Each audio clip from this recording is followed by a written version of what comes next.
ఓవైపు quantum valley, మరోవైపు రాజధాని నిర్మాణం, ఇంకోవైపు ఐటీ డెవలప్మెంట్, మరోవైపు పెట్టుబడులతో ఏపీ అభివృద్ధి దిశగా ముందుకెళ్తోంది. ఏపీని రోల్ మోడల్ గా చూపించాలని సీఎం చంద్రబాబు నాయుడు ప్రభుత్వం చాలా కష్టపడుతోంది. అయితే ఇలాంటి సమయంలో ఆంధ్రప్రదేశ్ లో ఒక భయంకరమైన నిజం అటు పేరెంట్స్ తో పాటు ఇటు రాష్ట్రాన్ని కంగారు పెడుతోంది. పాపులేషన్ మేనేజ్మెంట్ సర్వే ఒక భయంకరమైన వాస్తవాన్ని బయటపెట్టింది. ఇది ప్రతి ఒక్కరూ తెలుసుకోవాలి, లేదంటే ఇంకా భవిష్యత్తులో ఇంకెంత పెద్ద అనర్థాన్ని చూడాల్సి వస్తుందో. వీడియో పూర్తిగా చూడండి. ఇప్పుడే ఫస్ట్ టైం ఈ ఛానల్ ని చూస్తున్నట్లయితే మరిన్ని interesting news and real stories కోసం ఏషియానెట్ తెలుగు ఛానల్ ని సబ్స్క్రైబ్ చేసుకోండి. ఏపీలో టీనేజ్ ప్రెగ్నెన్సీ రోజు రోజుకి పెరిగిపోతుంది. మొత్తం 25 జిల్లాల్లో ఈ సమస్య చాలా ఎక్కువగా ఉంది. ఇక రాయలసీమ, దక్షిణ కోస్తాలో అయితే పరిస్థితి మరి దారుణంగా ఉంది. అటు బాల్య వివాహాలు, ఇటు అత్యాచారాలు, మరోవైపు తెలిసి తెలియని వయసులో క్షణికావేశం, ఇలాంటివన్నీ చిన్న వయసులో ప్రెగ్నెన్సీ రావడానికి కారణమవుతున్నాయి. చిన్న వయసులో బాలికలు ప్రెగ్నెంట్ కావడం వల్ల అటు తల్లి బిడ్డల ఆరోగ్య సమస్యలు, ఇటు మరణాల ప్రమాదము పెరుగుతోంది. 19 ఏళ్లు కూడా నిండని అమ్మాయిలు పెళ్లి చేసుకోవడం, పిల్లల్ని కండం వల్ల వారి ఆరోగ్యానికి మంచిది కాదని డాక్టర్లు చెబుతూనే ఉన్నారు. కానీ చదువు లేకపోవడం, కట్టుబాట్లు, ఆర్థిక పరిస్థితుల కారణంగా ఇంకా చాలా చోట్ల బాల్య వివాహాలు జరుగుతూనే ఉన్నాయి. మరోవైపు హాస్టల్లో ఉండే బాలికలే ఎక్కువగా టీనేజీ ప్రెగ్నెన్సీ వలలో చిక్కుకుపోతున్నారని గణాంకాలు చెబుతున్నాయి. రాష్ట్రంలో 8.8% టీనేజీ ప్రెగ్నెన్సీ ఉందని పాపులేషన్ మేనేజ్మెంట్ సర్వే చెబుతోంది. భారతదేశంలో మహిళల కనీస వయస్సు 18 ఏళ్లు. దీన్ని పురుషులతో సమానంగా 21 ఏళ్లకు పెంచాలని కేంద్ర ప్రభుత్వం భావిస్తోంది. ఇలా పెళ్లి వయసు పెంచాలనే ఆలోచనకు మహిళల ఆరోగ్యమే ప్రధాన కారణం. చిన్న వయసులో పెళ్లి కారణంగా మహిళలు గర్భం దాలుస్తున్నారు. దీంతో తల్లి, శిశువుకు అనారోగ్య సమస్యలు ఎదురవుతున్నాయి. మరణాలు కూడా ఎక్కువగా ఉంటున్నాయి. అందుకే కేంద్రం కనీస వివాహ వయస్సు పెంచాలనుకుంటోంది. అంటే టీనేజీ ప్రెగ్నెన్సీని తగ్గించాలనుకుంటోంది. అయితే ఆంధ్రప్రదేశ్ ను టీనేజీ ప్రెగ్నెన్సీ కంగారు పెడుతోంది. తాజాగా గవర్నమెంట్ నిర్వహించిన పాపులేషన్ మేనేజ్మెంట్ సర్వేలో ఆసక్తికర విషయాలు వెలుగు చూశాయి.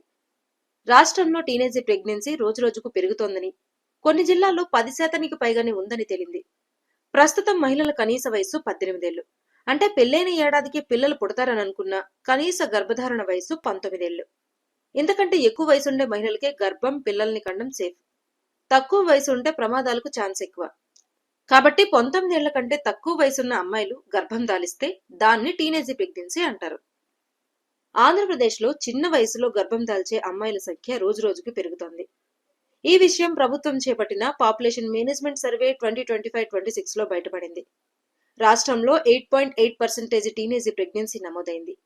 ఈ సర్వే వివరాలను రాష్ట్ర ఆరోగ్య శాఖ కార్యదర్శి సౌరభ్ గౌర్ వెల్లడించారు. ఏపీ పాపులేషన్ మేనేజ్మెంట్ సర్వే ప్రకారం కుప్పం నియోజకవర్గంలో అత్యధికంగా టీనేజ్ అమ్మాయిలు గర్భం దాలుస్తున్నారు. ఇక్కడ టీనేజీ ప్రెగ్నెన్సీ రేటు 14.9%గా ఉంది. ఇక అత్యధిక టీనేజీ ప్రెగ్నెన్సీ కుప్పంలో అయితే అత్యల్పం మాత్రం విశాఖపట్నంలో. ఇక్కడ కేవలం 3.98% టీనేజీ ప్రెగ్నెన్సీలు నమోదవుతున్నాయట.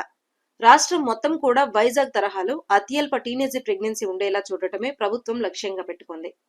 కర్నూలు, నెల్లూరు, ప్రకాశం, అనంతపురం, బాపట్ల, పల్నాడు జిల్లాల్లో టీనేజీ ప్రెగ్నెన్సీ 12%గా ఉంది. అలాగే చిత్తూరు, తిరుపతి, అన్నమయ్య, ఏలూరు, సత్యసాయి, నంద్యాల జిల్లాల్లో 10 నుండి 12% ఉంది. కాకినాడ, తూర్పుగోదావరి, అల్లూరు జిల్లా, గుంటూరు జిల్లాల్లో 8 నుంచి 10% టీనేజీ ప్రెగ్నెన్సీ ఉంది. ఇక మిగతా జిల్లాల్లో తక్కువగానే టీనేజీ ప్రెగ్నెన్సీ ఉందని పాపులేషన్ మేనేజ్మెంట్ సర్వే చెబుతోంది. వాస్తవానికి టీనేజీ ప్రెగ్నెన్సీ లక్ష్యం 0 స్థాయిలో ఉండాలి. కానీ చేసేదేం లేక 2025-26లో 5% తగ్గించాలని బెంచ్ మార్కుగా అధికారులు నిర్దేశించారు. క్రమంగా 0 స్థాయికి తేవాలని ప్రభుత్వం భావిస్తోంది.